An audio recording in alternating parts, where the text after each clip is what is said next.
지금 우리는 이 사도 바울을 통해서 자기 이스라엘 민족 구원에 대한 열망에 불타고 있는 그런 마음을 우리 계속 몇 주간 살펴보고 있습니다.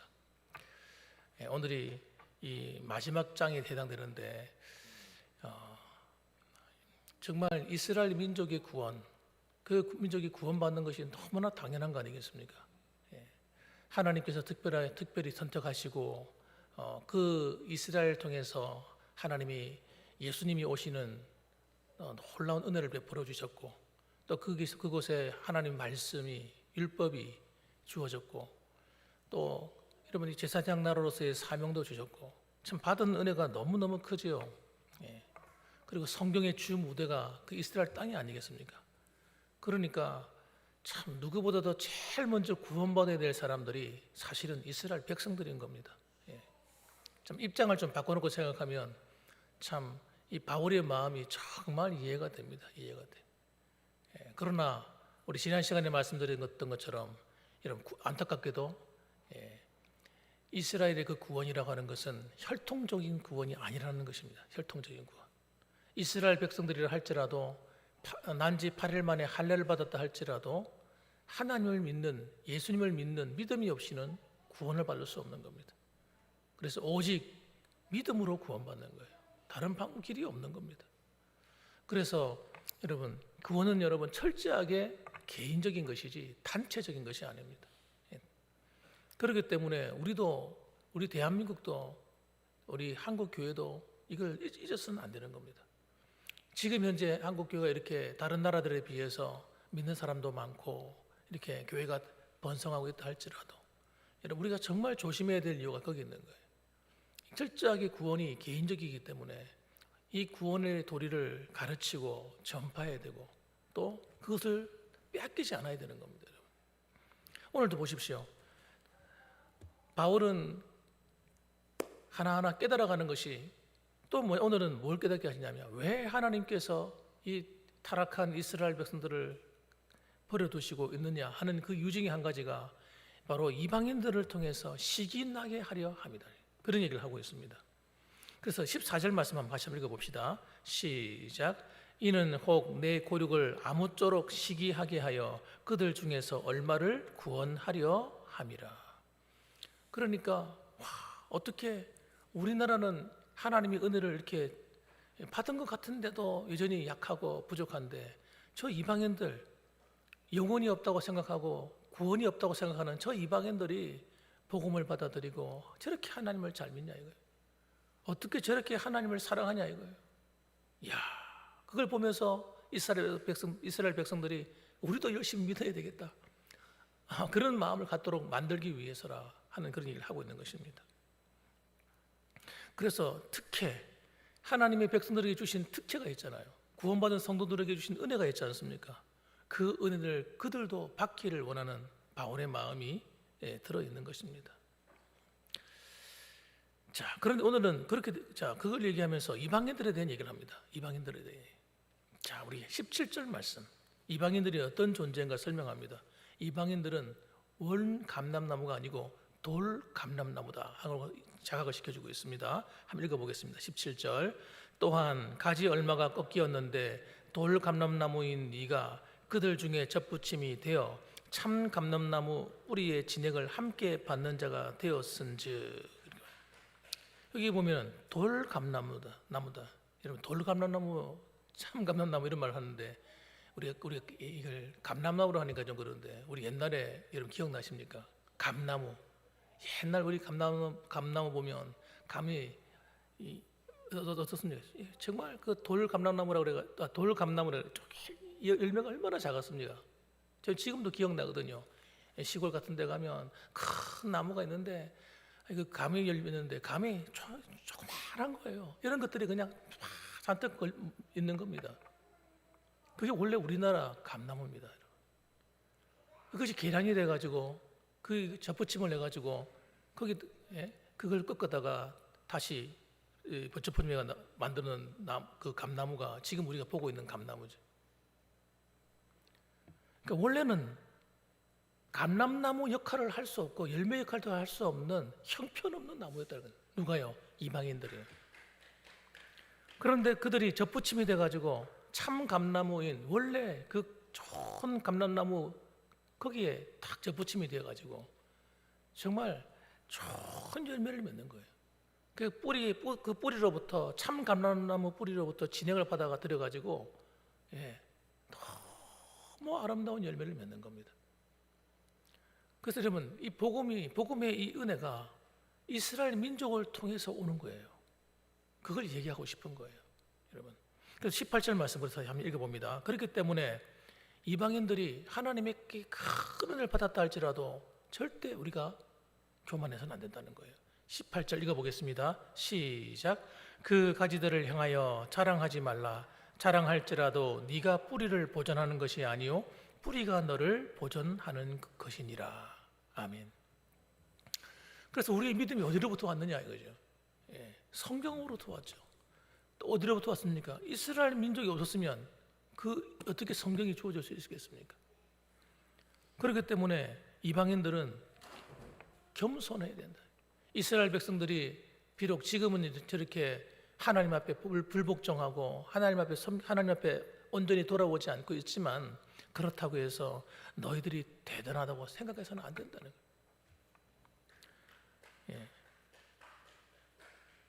그래서 여러분 이방인들이 겸손해야 될 이유는 이방인들이 원래 참 감람나무가 아니었다는 사실을 잊어서는 안 된다. 그 얘기를 하고 있습니다.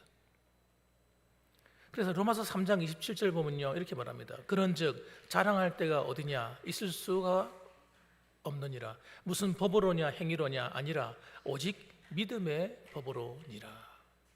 그래서 우리가 구원받은 것이 우리가 어떤 잘났거나 우리가 특별한 어떤 하나님 보시기에 아름다운 어떤 흠모할 만한 것이 있어서 우리를 특별히 구원하시고 은혜를 베풀어 준 것이 아니라는 거예요. 그러니까 우리는 이 복음 앞에서 하나님께서 은혜를 부어주면 부어주실수록 우리는 감사하고 또 감사해야 되고 또 겸손하고 또 겸손하게 우리 받아야 되는 것이죠. 자, 그래서 여러분 우리가 신앙생활 할 때 여기서 굉장히 중요한 진리를 말씀하고 있는데요. 신앙생활을 할 때 우리가 어떤 자세로 신앙생활을 해야 되냐를 우리에게 간접적으로 말씀하고 있는 것입니다. 어떤 자세로 해야 됩니까? 겸손해야 된다는 겁니다. 하나님이 은혜를 주실수록 겸손해야 돼요. 하나님께 복을 받을수록 겸손해야 됩니다. 왜냐하면 우리가 자격이 있기 때문에 받은 은혜가 아니기 때문입니다. 따라합시다. 나는 구원받을 자격이 있다? 없다. 있어서 구원받은 사람 한 사람도 없는 거예요. 하나님. 우리가 뭐 택함 받은 이스라엘 백성들도 아니었어요 처음에는.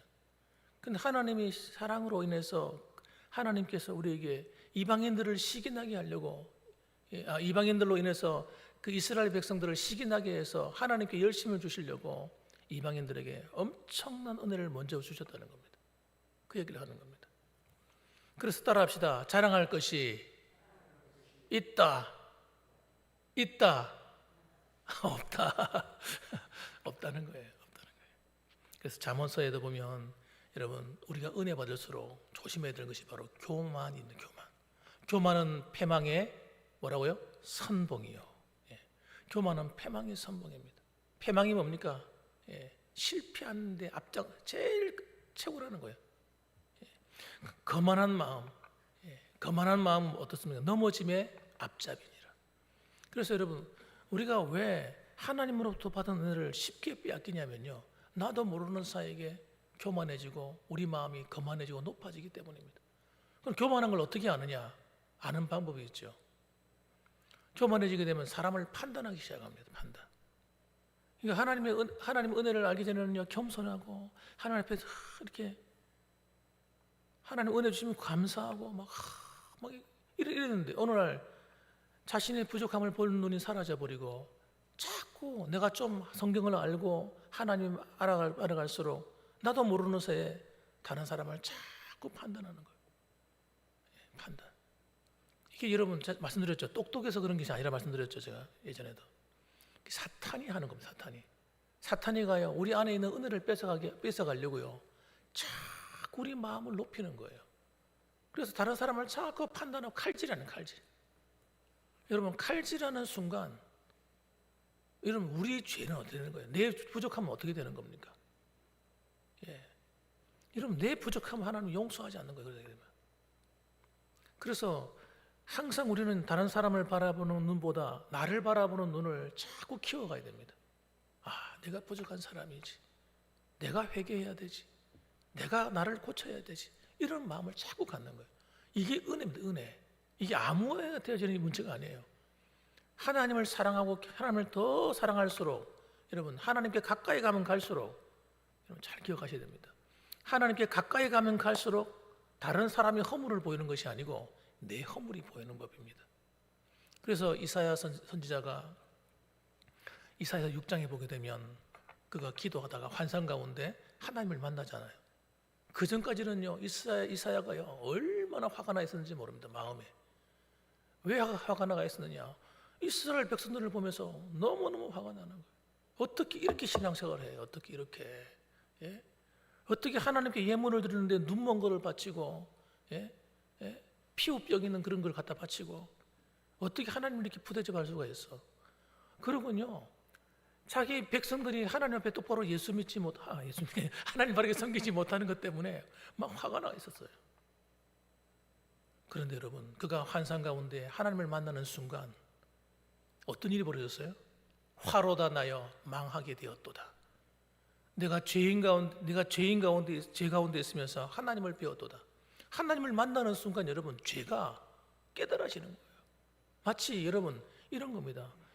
마치 비디오로 보는 것처럼 그냥 쫙 펼쳐져 버리는 거예요. 내 허물이. 그래서 성령 충만, 하나님의 은혜 충만, 말씀 충만, 하여튼 하나님의 은혜가 부어지기 시작하면요, 내 죄가 깨달아져서 견딜 수가 없는 거예요. 이게 여러분 은혜입니다. 은혜.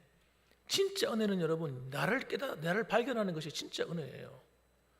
그리고 하나님 앞에 엎어져서 하나님 앞에 두려워 떨고 있으니까 하나님께서 어떻게 하십니까?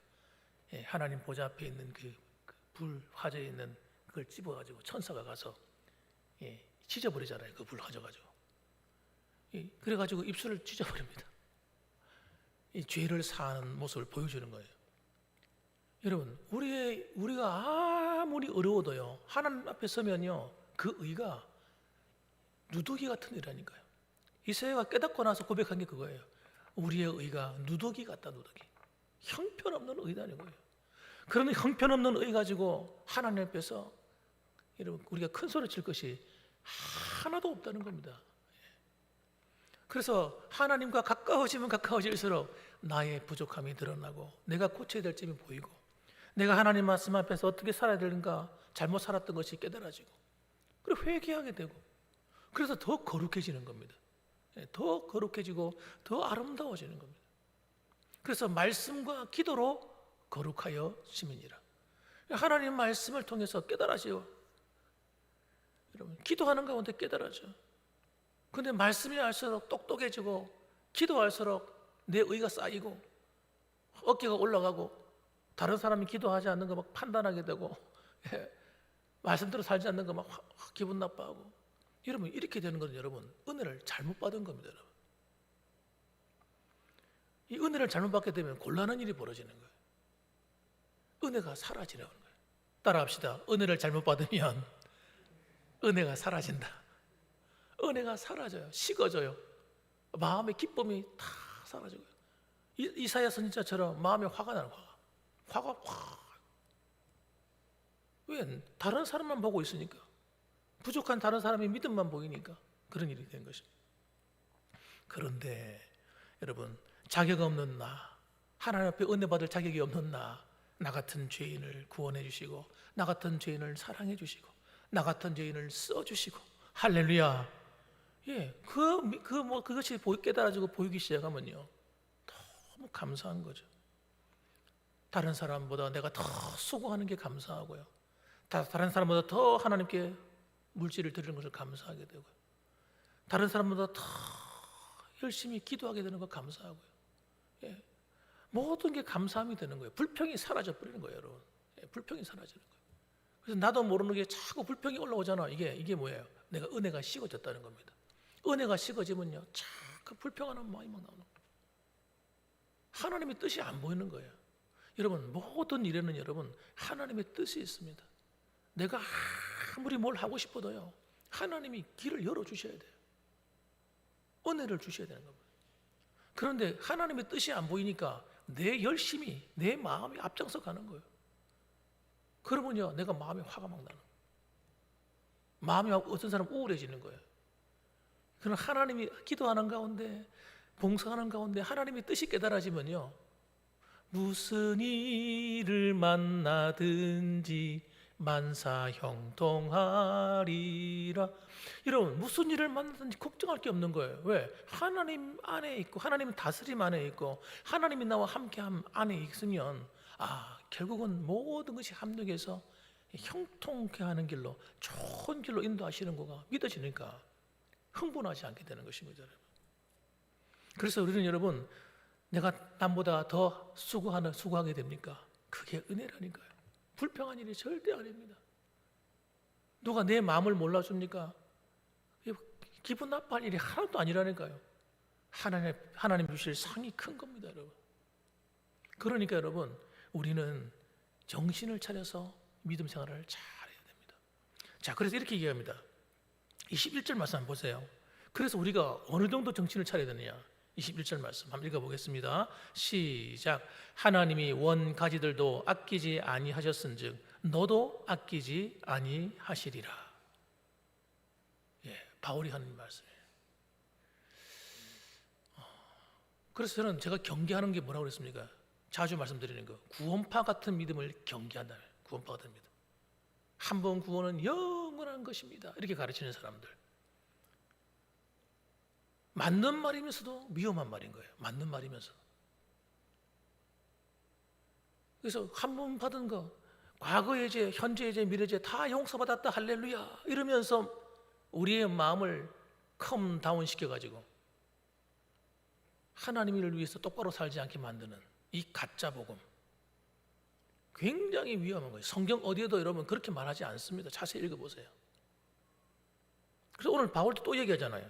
하나님이 원 가지들도 아끼지 아니하셨은즉 너도 이방인들도 아끼지 아니하시리라. 우리가 복음을 받았다고 해서 여러분 우리 마음대로 살면 안 되는 겁니다. 구원받았다고 해서 마음대로 살면 안 됩니다. 적당히 죄를 지어도 되고, 천만의 말씀입니다, 여러분. 22절 말씀 보세요. 그러므로 하나님의 인자하심과 준엄하심을 보라. 넘어지는 자들에게는 준엄하심이 있으니. 여러분, 하나님을 바르게 섬기는 믿음에서 흔들려가지고 뒤로 물러서고 침륜에 빠지는 자들, 하나님이 심판이 있는 거예요. 하나님이 기뻐하지 않으시리라. 히브리서 10장에서 하시는 말씀.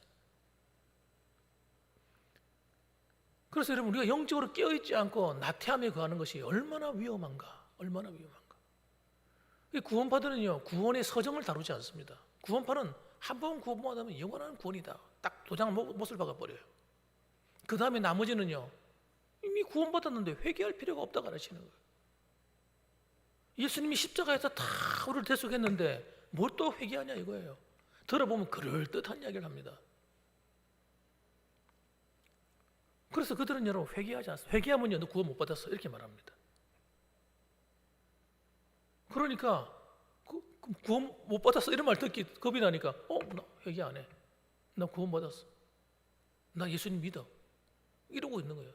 그러고는 막 사는 겁니다. 대단히 위험하죠. 사람은 여러분 한 번 구원받았다 할지라도 정말 구원받았는지 모습이 보여야 됩니다. 구원받은 성도의 모습이 보여야 돼요. 그것이 뭡니까? 회개하는 삶입니다. 날마다 씻어야 돼요. 오늘 찬송에 들은 일 있잖아요. 우리 예복을 씻어서 깨끗하게 씻어야 돼요. 구원받은 의의 세마포 옷을 그냥 더럽혀진 대로 그대로 하나님 앞에 설 수가 없다는 거예요.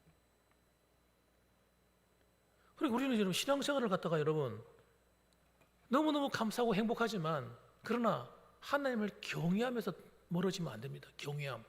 경외가 뭡니까? 하나님을 두려워할 줄 아는 겁니다. 왜? 하나님은 엄한 부모라니까요. 우리를 너무너무 사랑하시기 때문에 엄하신 거예요.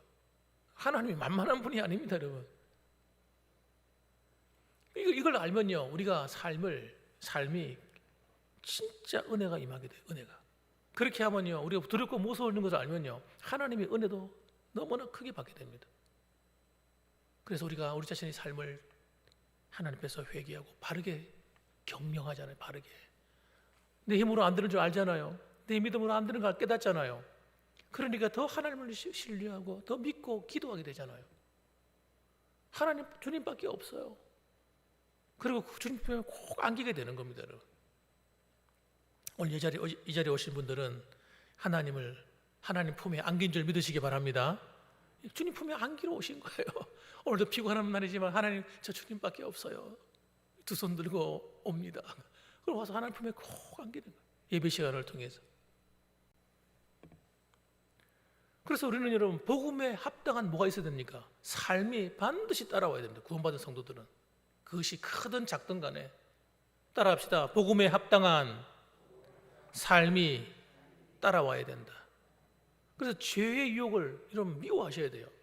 나를 찾아오는, 나를 나태하게 만드는 것들, 이게 사탄이 하는 짓이기 때문에, 마귀가 하는 짓이기 때문에 우리의 마음을 자꾸 다운시키고 하나님에 대한 기도할 마음을 뺏어가고, 하나님 앞에 하나님을 섬기고 사랑하는 마음을 뺏어가고, 교회를 섬기는 마음을 뺏어가고, 여러분 하나님의 은혜를 뺏어가는 이거 못된 것 따라합시다.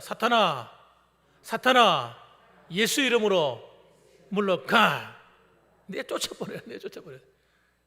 그것들이 여러분 우리로 하여금 성령 충만한 삶을 살지 못하게 만드니까, 하나님 주신 축복을 뺏어가니까요. 여러분, 이스라엘 백성들이 그 과정을 겪은 거예요. 그래서 왜 하나님께서 이스라엘 백성들의 이 이야기를 쭉 기록해 놨겠습니까? 보라는 거예요. 우리도 깨어있지 않으면 여러분, 구원받은 하나님의 백성이 되었음에도 불구하고 그렇게 얼마든지 살 수 있다는 걸 말해주는 겁니다. 그래서 우리가 할 수 있는 일이 있어요. 하나님이 해야 될 일이 있고 내가 해야 될 일이 있는 겁니다. 여러분, 다 하나님이 해준다 생각하시면 안 된다니까요. 그렇게 배우고 배워왔기 때문에 성도들이요, 내가 해야 될 일을 안 하는 거예요. 성령님이 다 알아서 해주셔. 그럼 우리가 기도할 필요가 뭐 있고 예배드릴 필요가 뭐 있고 뭐 있습니까? 그냥 가만히 있으면 되지. 그게 그렇지 않다니까요. 하나님이 해주셔야 될 일이 있고 우리가 해야 될 일이 있어요. 우리가 해야 될 일은 뭡니까? 하나님 말씀한 그대로 해. 그리고 하나님이 깨닫게 해주세요. 기도하는 가운데 우리가 살아가다 보면 우리 양심을 통해서, 거듭난 양심을 통해서 하나님이 자꾸 말씀하시는 거예요. 너 이러면 안 돼. 가르쳐 주잖아요. 그런데 우리가 어떻게 평소에 그런 감동들을 그냥 생각으로 치부하고 그냥 넘어가는 거예요. 너 이렇게 살아야 돼. 이렇게 해야 돼. 이걸 하면 안 돼. 하나님, 너 이런 행동은 하나님 기뻐하지 않는 거야. 이런 무수히 하나님이 내게 말씀하고 계시거든요. 그런데 우리는 그런 것을 그냥 지나가는 생각으로 치부해버리고 그걸 내가 받아들이지 않는 거예요.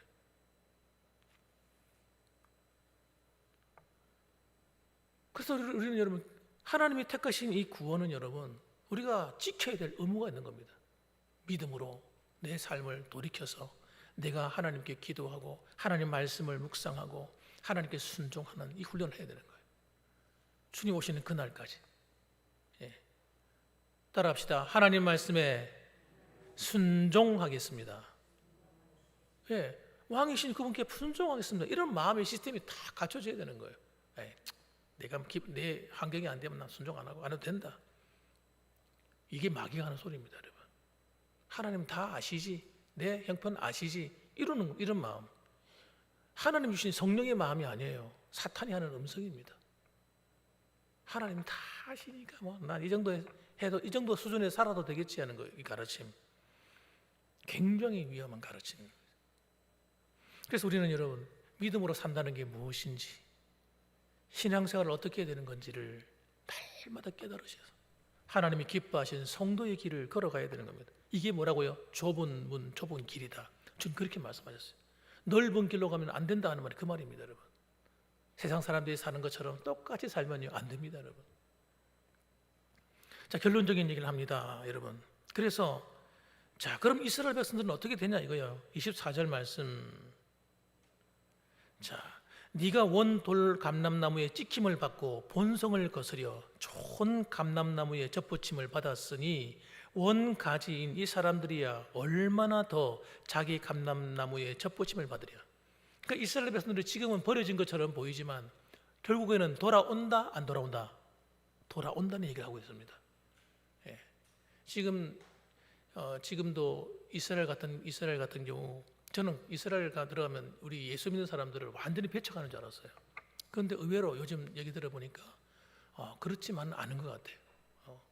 우리의 신앙도 인정해 주는 것 같습니다. 그런데 앞으로 마지막 때가 되면요, 이스라엘에 큰 회개 운동이 일어난다고 합니다. 회개 운동이 일어날 것이고 이스라엘 백성들이 하나님께 돌아오는 일이 일어나는데, 그때가 되면 진짜 종말이 오는 겁니다. 지금 막 여러 가지 현상이 일어나고 있습니다만은, 종말의 징조가 막 일어나고 있습니다만은 아직까지는 아닙니다. 아직까지. 그리고 예루살렘의 성전의 제3성전, 또 다른 성전이 세워지는데, 여러분 지금은 성전이 반쪽짜리거든요. 반쪽은 이슬람이 쓰고 있고 반은 이제 이스라엘이 쓰고 있어요. 온전한 회복이 된 성전이 아닙니다. 근데 성경에 보면 이곳에 장차 성전이 회복되면서 여기에 우상이 세워질 것을 예언합니다. 우상이. 하여튼 한 사람이 등장해서 그 자리에 앉게 되는데 그게 적그리스도입니다.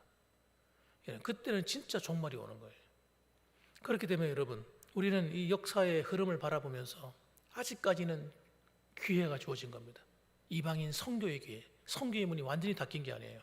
그래서 저는 제 생각에 하나님 한 번 더 이 영적인 부흥이 일어날 수 있도록, 그래서 저기 유럽이 돌아오고, 전 세계 아프리카도 돌아오고, 또 아메리카 대륙, 남미, 북미, 중미 다시 회복이 되고, 아시아에도 이 하나님 복음의 돌풍이 일어나고, 다시 한 번 더 이 부흥의 바람이 불어오기를 여러분 주님의 이름으로 축원합니다. 그렇게 되기를 소원하고 있습니다. 그래서 여러분 25절 말씀 우리 한번 읽고 마칩시다. 25절 읽습니다. 시작. 형제들아, 너희가 스스로 지혜 있다 하면서 이 신비를 너희가 모르기를 내가 원하지 아니하노니, 이 신비는 이방인의 충만한 수가 들어오기까지 이스라엘의 더러는 우둔하게 된 것이라. 그러니까 하나님이 계획하신 이방인의 구원의 숫자가 차야 되는 거예요.